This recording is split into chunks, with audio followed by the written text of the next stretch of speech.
Kala ko ba magpapakamatay ka alang-alang sa dating Pangulo? Yun, wala. Siya man lang may sabi niya, no? Ha? Si Presidente nagsabi, siya ang makapag-explain noon, Your Honor. Okay, so mukhang hindi ka magpapakamatay talaga sa kanya. Iba yun. Hindi ka talaga magpapakamatay sa kanya. Dahil ngayon lang, parang sinasabi mo, nagsisinungaling na si former president eh. Di ba? So, Pati ako, Your Honor. ano yung ganun-ganun? Minsan, Nagsisimba ka naman linggo-linggo nag-pray lang po ako, Your Honor. na nanalangin ka sa Ama na lumikha ng langit at lupa at lumikha sa iyong buhay.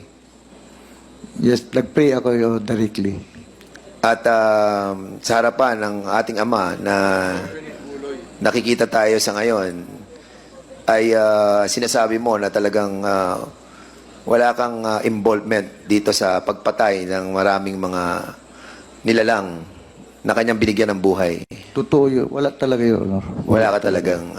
Iba yung sa akin, yung nangyari sa akin, Your Honor. Assistance yun. Ako, yung driver, mga bodyguards ko, usually yan ang inuutusan natin eh. Di ba? Oh, bigyan mo siya, ano? Bigyan mo yung si leader natin ng 20,000 para doon sa reimbursement ng ano.